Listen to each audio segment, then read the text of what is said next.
En nombre del Padre, del Hijo, del Espíritu Santo. Amén.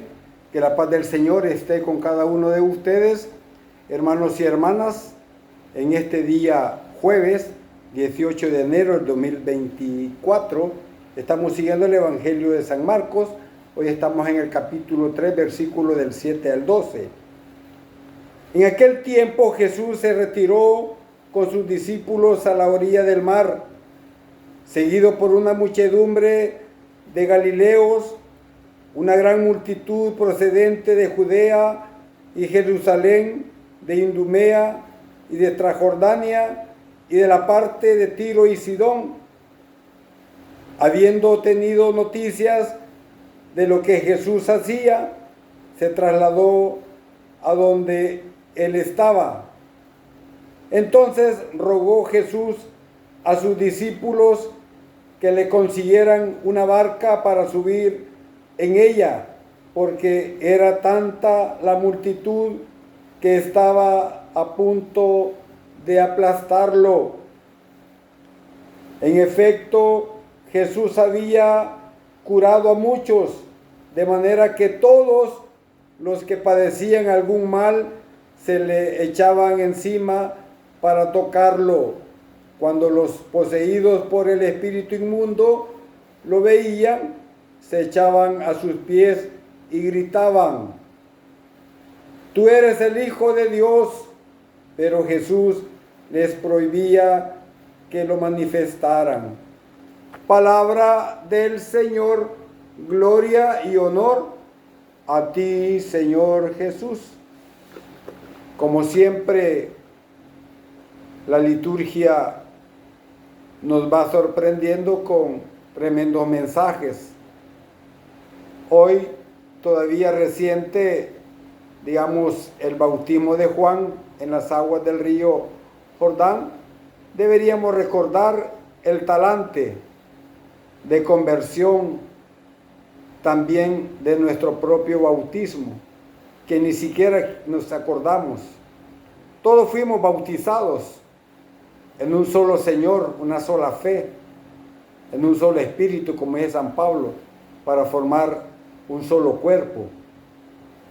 He aquí el ideal de unidad, hermanos y hermanas, formar un solo cuerpo, ser en Cristo una sola cosa, para que el mundo crea de verdad en los que profesamos la fe católica como cristianos.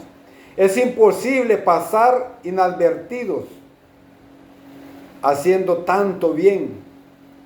Jesús, hermanos y hermanas, no quiere fama ni aplausos, pero ha venido para dar vida, y como dice Juan 10:10, y vida en abundancia.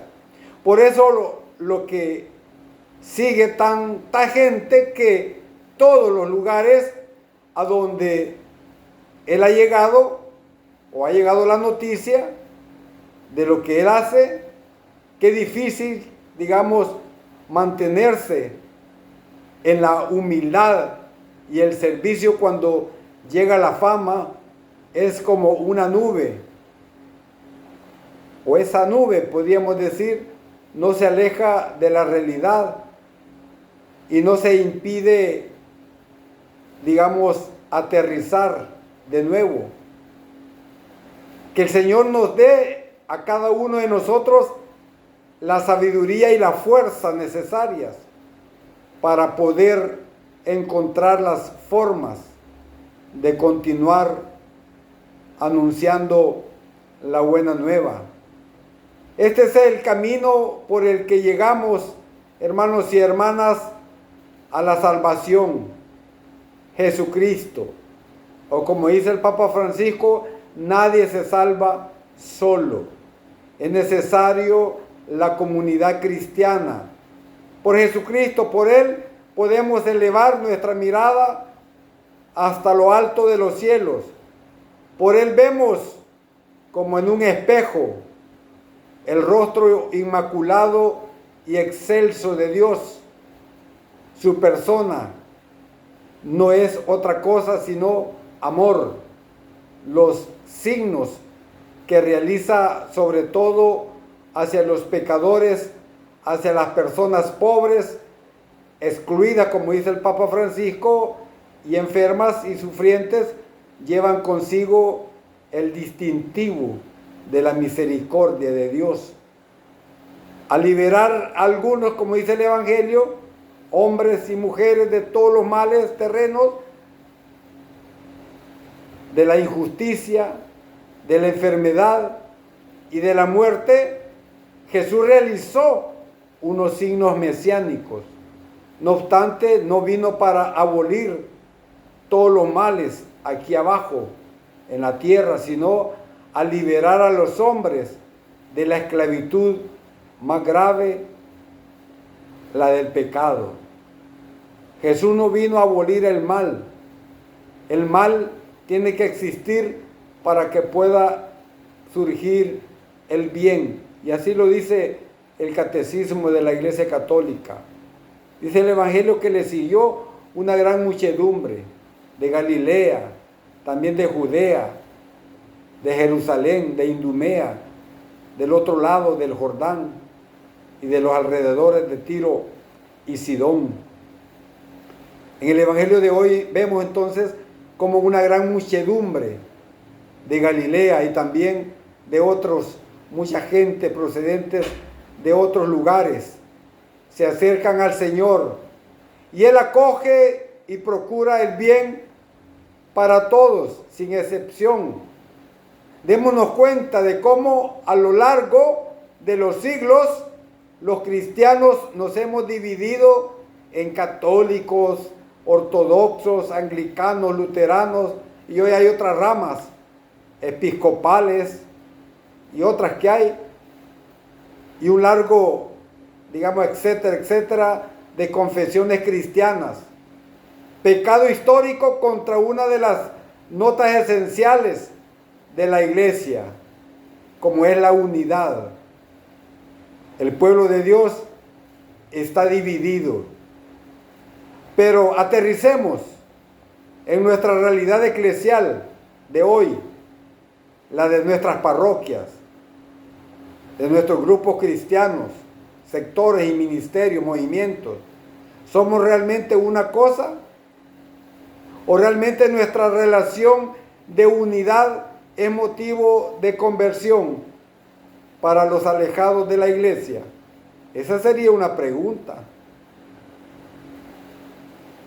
Por eso Jesús dice que todos sean uno para que el mundo crea.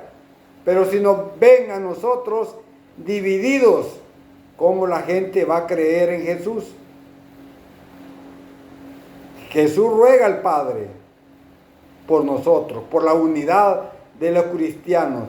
Este es el reto, hermanos y hermanas, que los paganos vean cómo se relacionan los grupos de creyentes que congregados por el Espíritu Santo en la iglesia de Cristo tienen un solo corazón y una sola alma, así como la iglesia del primer siglo, que nos dice Hechos de los Apóstoles 4, 32, 34, y que la gente llegaba a la iglesia por atracción, no por proselitismo, sino porque le contagiaba como aquellos cristianos se amaban, se querían, donde no había ningún necesitado, porque todo lo tenían en común.